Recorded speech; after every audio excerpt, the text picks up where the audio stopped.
Hello, everybody. Welcome back to the podcast. For those who are new here, I'm Rennie. I'm the host of Surviving and Thriving.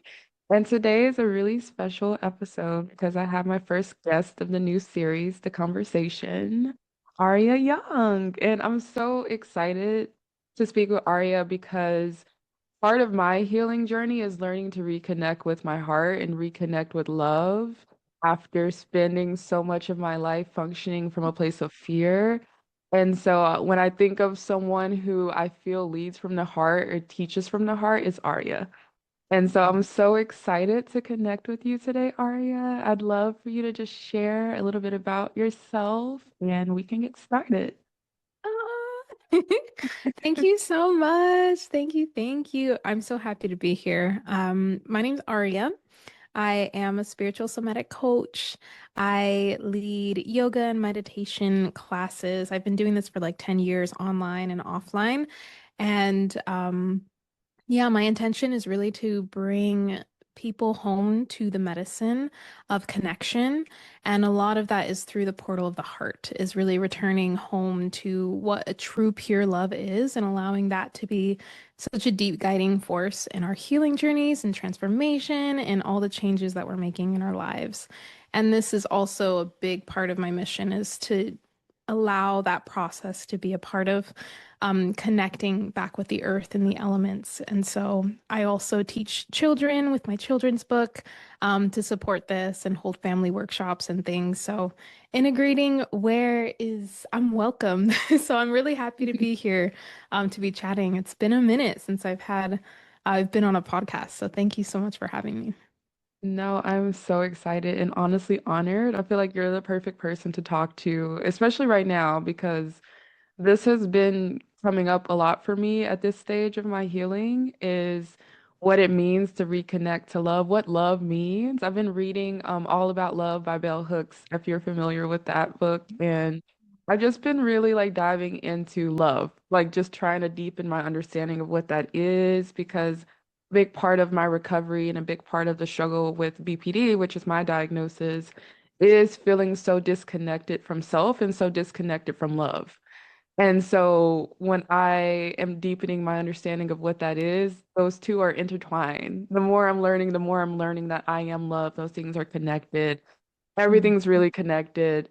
But as I'm exploring that, and especially with everything that's happening right now, just like love for the self, love for others, love for the world, for the land, I realize that a lot of the systems are not really obviously set up around love. And a lot Mhm. of us are very disconnected from it. A lot of us kind of feel like conditioned to disconnect from our emotional body.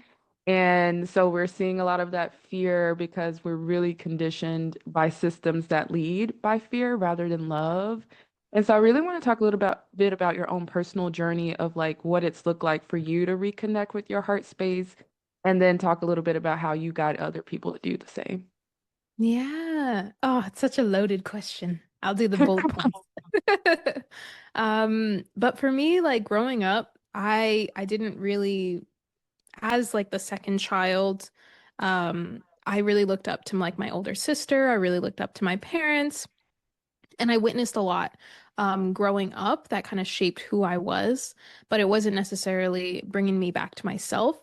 So I spent most of my like childhood and into teendom, just being so lost and just feeling like I'm just a complete shadow, just feeling very invisible to such a deep extent that like my nervous system was like in a freeze state most of my life. Because I was just trying to be safe in all of the ways that, my inner being and my body thought was the only way to be safe and to be accepted and to belong. So that turned into me just being very like when I realized that I wanted to change that when I was a teenager and young adult, I just became very not disconnected, but just very blunt. I started to become a lot more blunt, a lot more open to sharing my thoughts, and it wasn't very kind in the way that I was doing it because I was just kind of like trying to get out all of that gunk and that truth that was like sitting inside of me, and I didn't know how else to feel it other than like dark humor and things like that, right? So that was kind of like my output. And then I found yoga. I rediscovered yoga And that really supported me in times when I had the opportunity to kind of separate from my sister, going to different schools and to find myself. So, yoga and dance really brought me back to this understanding that, oh, I can actually change the way I think about things. I can actually change my perspectives. And then meditation helped me realize that it was actually safe to just sit with myself and see what I wanted. And so all of that kind of led me, down the path of being a lot more loving, like creating a more loving mindset, because I realized that was the only way that I was going to get what I needed to do or find out what I wanted to do, who I wanted to be in my life. That was the only way that I was able to um, yeah, understand how to navigate it was just through being more loving to myself because that was what my inner child needed. That's what my inner teenager needed. That's what every aspect of me needed. It wanted a hug, and I didn't get one. It wanted all of these little things that like I never asked for because I thought it just wasn't a part of life. I thought it just wasn't a part of being in family, it wasn't a part of being in community and being alive. So yeah, and ever since then I wrote it. Like when I commit to something in my life, I'm like, I'm gonna go full force, and I get that from my parents. And so there's been a lot of lessons, there's been a lot of openings in my perspective and understanding deeper and deeper what that love actually is. Because a lot of people, like when you see unconditional love, it doesn't feel safe, you know? It just doesn't. So I've really seen that when we focus that unconditional love on the parts of us that needed it and then move forward in action from that place rather than feeling like we have to be unconditionally loving to everyone, but more so to those parts of us that needed it, the cores, beliefs, and programs and aspects of our being. And then we're able to embody it and thus, set loving boundaries and be in these places where we can be in relationship without compromising ourselves. Right. Mm. And we're still embodying that love. We're still, honoring that core part of us because that's what we have chosen to give into ourselves. So it's a little bit about kind of what inspires me and what has opened me up. I feel all of that so, so deeply. That is powerful too. And I think it can sound so far away from those who feel so disconnected. And so I'm also really glad that you kind of shared a little bit about like what that process was like for you, because I think as someone who's learning emotional regulation as an adult, I sometimes feel like an inner, like a child or a teenager in the way that I'm expressing, because I definitely feel like I'm still in the cycle of like learning to communicate, and it's sometimes harsh and cold and not as loving, and still learning to receive that love and give that love to those parts of myself. Like that process can be really not fun. It can be really Yep. challenging. So thank you so much for sharing that. I think when we talk about what that process looks like, I think a lot about the density that I feel right now in the collective. Mhm. Because I feel like the way that I've always kind of described reconnecting and loving those parts of myself, those shadow parts, or the parts that I've been embarrassed of, or ashamed of, or conditioned to push away or shun.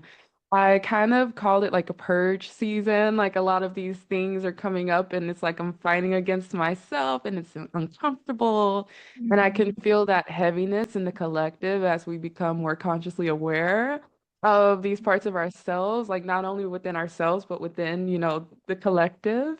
And so I think a lot about like how love has been used as a form of resistance in our communities in Black and Indigenous cultures, and how a lot of us are intuitively guided right now to reconnect with that during this time. And so I just really want to hear your thoughts on love as a form of resistance and how connecting to our heart can help us during this particular moment in life when things are feeling a little bit heavier for a lot of people. Yes, yes, yes. Yeah, we're feeling it. It's a lot. And I feel like, to me, I feel like this is exactly where we need to be, is anchored in our heart for a lot of different reasons. Mhm. One being ancestrally. This is where we really connect to like the strength and the gifts of our ancestors is through our heart. And that's what really a lot of us are seeking, especially in reconnecting to our culture and trying to protect cultures, that may not be ours and ours and all of those connections in between. I think that when we allow ourselves to meet ourselves and to just be present, because a lot of the time this reconnection to the self is just creating space to be. It's creating space to allow the energy that is moving through us to be expressed, to move through, for us to navigate it and choose the direction in which our energy gets to move forward from this place, right? So in returning to the heart, like it's not always just going to be very loving. And I think this is why like a lot of people are kind of scared of this and why it is very like radical and very much a form of resistance because it calls us to like stop going outward and putting so much output and to start to um, come back to our center so that we are able to fully show up for our communities, for Mhm. ourselves, for our families, for our loved ones because now we're letting ourselves come from this place of regulation. Like we naturally regulate and let energy move through us, the traumas, everything that we've been holding, everything that we're seeing on our phones and our devices and we're seeing and witnessing at this time, we give it a space to move. We give it a space to breathe. And if we're constantly like holding so tight, then it's like, how are we going to show up and actually create this like harmonious community, this vision of what the world and what humanity can return to and build right now, right? We have to Mhm. recognize what energy we are building with. And I think this is really, really important because we've already seen like the systems that are in place that, are the past few generations have grown up in are not in aligned with, wanting to create a more harmonious and sustainable and connected and honoring, of each human being, honoring the life of a human being. We're seeing that it's not tied to that. So for Mm. us to be able to come home to our heart, to connect to our heart, to connect to this love in a way that feels aligned and to not have to put it in a box. I think a lot of the time love is, we have a lot of conditions around it. We have a lot of beliefs around it. We have a lot of like borders of being like, Mhm. no, this is what love is. So like you can't be giving me that love. And a lot of that comes from just the way that we grew up. So if we can kind of like pull those down, move them aside, let them like kind of drop, let those walls drop, then we're opening up an infinite source of power and confidence and healing energy within ourselves to be able Mhm. to carry that into our lives. So that's why I see it like as very very much resistance, even though a lot of people think it's like, oh, you're closing off. Like, no, I'm going in and I'm allowing myself to let the energy move. I'm Mhm. allowing myself to be a vessel to process and then take action from that place of alignment. So, mm, I'm very Mm. passionate about it because Yeah. it moves mountains. Like we're literally reshaping DNA as we, come home to ourselves and make these changes. And I think that, if we get rid of the fear around being in that space for ourselves and constantly putting the focus outwards, then Mm. I think there's like a really beautiful chance for us to build something very meaningful that comes from our roots, you know? Yes, that is incredibly powerful. And I definitely feel that we are being nudged cosmically to do so. And it's not always comfortable when it almost feels like the universe itself is pushing you into that type of reconnection with self and transformation. And lately, I've kind of been describing it as like, I'm wondering what the caterpillar feels when it's inside the cocoon before it's Mm, when it's transforming, like what is that like? It's probably slimy and messy, and who yeah. knows if the caterpillar even understands what's happening while it's up in there, but then it comes out completely transformed, right? And so I'm kind of feeling like that cocoon Hmm. season, and I think a lot of us are feeling that right now really heavily, and there is a lot of fear around that. One thing that I've been learning is to just continue to work through the fear, like continue to work through the resistance Hmm. and don't let that let me close myself away from that or pull back. And sometimes that'll happen, and that's part of the process too, right? But just continuously coming back to self. And Mm, so, yeah, it's so beautiful because I feel like the way that you're able to articulate that is so comforting, I think, for so many of us, because I think that is what's happening. We are reconnecting with our hearts. We are reconnecting with our truths. And I think that a lot of us might not even realize that's what's happening at first. I know I didn't. I didn't realize that. I very much came into this journey thinking I wanted a specific outcome. And I've just deconstructed so much throughout this process. Um, and the movement of the energy, that is a big part of it. I really want to talk about just some of the tools and practices that are close to your heart because for me, and I know that we connected over this, like I'm a dancer, I've danced my whole life, and I realized that in my darkest of dark nights of the souls, I was not moving, and that made it significantly worse. I mm, need to be moving, I need fresh air flowing through my home, I need to go outside and feel, like there are certain things now that I've learned that I need on a soul level that help me reconnect with myself in that mm, way. And when I'm not doing that, I feel very disconnected. So I really want to hear about just some of the tools and practices that you are intuitively drawn to, but also that you help guide others to. mhm. Yeah, I love the way that you described like noticing those moments and having that Mm, self-awareness of like, oh, I am not moving. yeah. Something's going on. Time to restructure. And I think that like a lot of my practices, like they focus on that level of presence so that you are aware of like when your nervous system is taking you into this place of, survival where we're not moving or where we're moving too fast or, you Mm, know, we're just lacking that motivation. And I think the tools for me and that I've been able to support my clients in is like so simple because when we know that we want to, you know, treat ourselves with more love, when we know that we want to navigate the world with more love and truth and whatever those values are that we have, we can trust in that core part of us, right? We can trust that, okay, this is my intention, this is where I'm putting my roots. Then when we go to meet ourselves, like I always do like the couple hands over the heart, um, and just closing the eyes and just connecting with the self, just by breathing, just noticing what's coming up and allowing ourselves to just be guided by the roots of our own love, right? To be guided by the truth of what's coming up. And like you were saying, like navigating the fear when it comes up, navigating, the resistance when it comes up without having to have like a certain goal or anything in mind. So for me, like on a daily basis, like I'll just share like a couple of the practices that I do. I have to get outside. It doesn't matter what the temperature is. I'm gonna go feel the wind and feel the sun. It's something that like I know my body needs. I'm very, very sensitive to like, EMFs and just different waves and just being inside. I feel I feel like trapped. So I need to get outside. I connect that way. I do an energy practice every single day with movement because I love to move.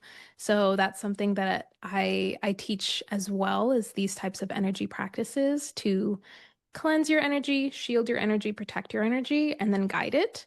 Um, and then the other practice is like somatic practices. So that could be like dancing, that could be different breath works, like bringing the sound involved, or just allowing it to be kind of this playful place to like raise the energy or even just process what is moving through. And when I realize that when I do that before I go and do anything else, I'm clear.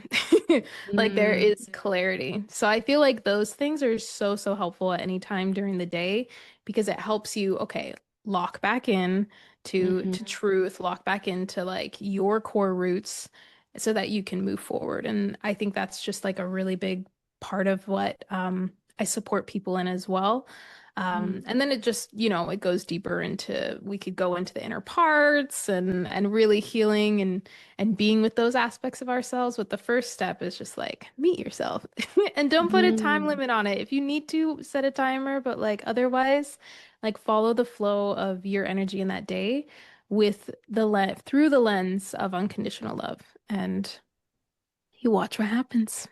Yes, I love that. I resonate a lot with what you said. One thing that I often think of, because it has been a challenge for me to be consistent in that, is that that process can be really hard if you spent a great majority of your life disconnected. I know, like, I'm someone who Mhm. struggles to be grounded and I've disassociated because of severe trauma for a lot of my life. And so, learning that process of learning to be with self, to be mindful, to be present, to be in my body has actually been a very challenging process for me. And so, I think it's taken a lot of time for me to even learn like what it is that I need, what it is that like my body is calling me to do. And so I just, for anybody listening, want you to know that if it is challenging for you, if you're finding it that it's hard to be consistent and you're feeling like, well, I need to do these things, but I'm not compelled to do these things for some reason, like that Mhm. resistance, that is totally normal in the process. And a lot of times, again, like this whole journey for me is bringing myself back, like Yeah. continuously bringing myself back. So every time I notice it, like I've definitely been in a season of like wanting to just close the curtains and be inside. And then I get very emotionally dysregulated. And then I'm like, what's wrong? Like, what's going on? And I'm like, oh, well, have I gotten sunlight? Have I Mhm. danced? And those things start to come back up. But it's definitely been a process. And so, Yeah. um, I definitely would love like if you have time to share like for those who are dealing with resistance, do you have any guidance or words of wisdom for ways that they can continue to go back to the tools? Or the tools can sometimes shift too, depending on like the stages Mhm. of life that you're in, because we cycle through so many things in this lifetime. So I'd love to Mhm. hear your thoughts on that before we get into some of the last questions. Yeah. I've been there a lot too, because I have like this natural state to just kind of like freeze and shut down. Mhm. Um, and we don't always realize like what that trigger is and how many days, like how many moments it took for us to get to that place. And then all of a sudden we find Mhm. ourselves there where it's like, oh. So for me, what's been really helpful and what I support and guide in as well is in the nervous system kind of regulation aspect of it and just recognizing that like there's nothing wrong with you. You didn't do anything wrong.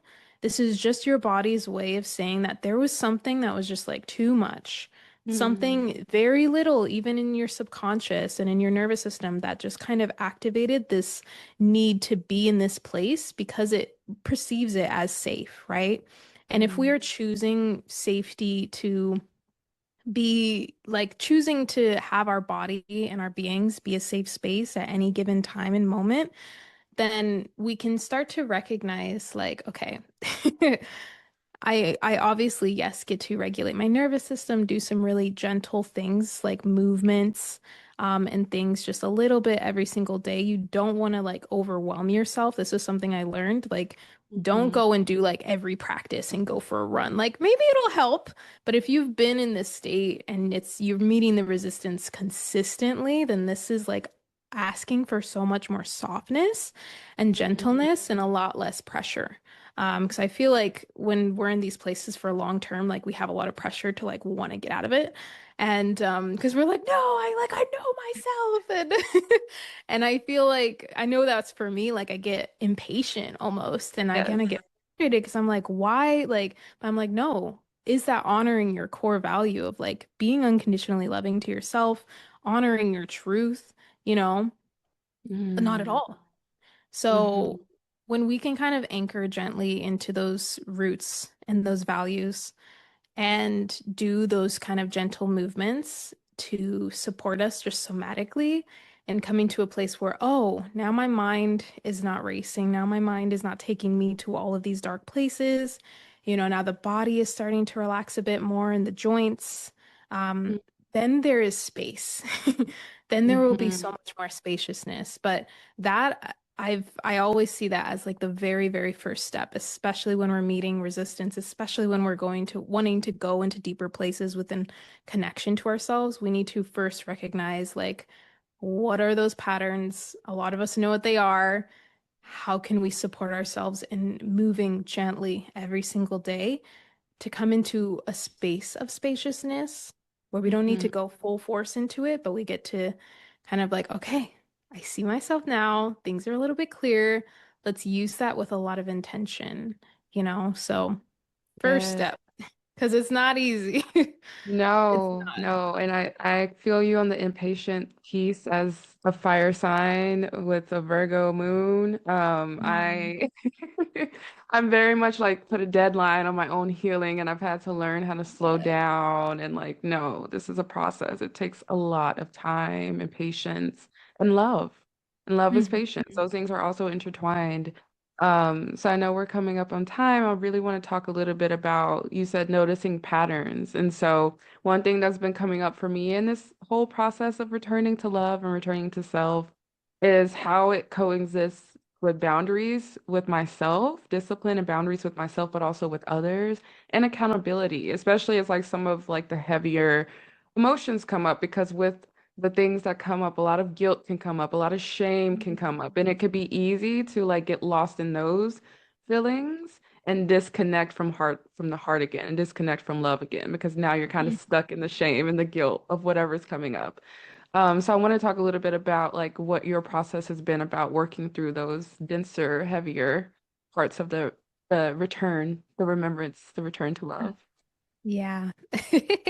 The density. I feel like Yeah. even now, like I'm still feeling like, and I've had to recognize that, okay, like when we are sitting in these practices of like moving that through, which I'll explain a little bit, which will kind of help with like the boundaries and the patterns that we're seeing. But we also have to recognize like the body itself is gonna be at its own pace. So like even now, like I still feel a lot of like the breaking down of what has been moving through my heart for the past couple of years and like the traumas that I've been holding. Like there's still like a melting that is happening here. And I don't know, I Mhm. just wanted to put that out there for anyone that like still may be feeling like anxious sometimes, but then there's another part of them that feels like they're in a totally different energy. Like this Yeah. is part of the healing process. We're not supposed to be one thing all the time. We hold contradiction, we hold polarity within our beings, and we can allow ourselves to hold that with a lot of love. But something I feel like once we've created a bit of that, ability to be spacious, the ability to kind of like want to go to those places of, okay, why am I holding these patterns? Why am I continuing to hold these boundaries? A lot of people will come to the awareness that, like, okay, this happened in my childhood. This is why this is going on. This series of events happened. This is why I am this way. And then they don't take it any further, right? They Hmm. think that, oh, the awareness is just going to heal it. Not all the time. Not at all. So, and this is something I'm excited for because I'm actually in the midst of creating a course to support people and guiding them through this process, starting with the nervous system, which I'm so excited. Sneak peek, but basically, you get to meet the exact part of you that is holding that controller in your life. Hmm. Um, you get to actually see and speak to this part of you. And a lot of people will be like, oh, how do you know? Like, when you let yourself start to ask yourself these questions of like, why, like, when. Because sometimes we're guided into when was the first time you felt this? And we're like, oh, blah, blah, Hmm. blah, blah, blah. But then if we allowed space for this aspect of ourselves to share exactly what it is and why it is that we're holding these patterns, that we're repeating these loops in our lives, they're going to share right up front, right? Some of them may be like a little like shy. Some of them may be a bit protective. Some of them may be a little mean, these little parts of us inside, but they had a very specific reason why they're holding on um, to this way of being. So what I've seen in the work that I do, when you actually meet that, come to a deeper understanding and deeper love and process of healing for that part, the melting away of those patterns happens much faster. Mm, Um, and of course, it takes you needing to once again meet that part of you based on your, agreements that you've made with yourself, so that from your understanding of meeting that part of you and whatever came up, it takes a lot of the integration, but when we do that heart coherence every single day with this in mind, with this healing process that we did that could take like literally like 10 minutes to an hour, who knows, and it's time that like you're able to meet that part of you, right?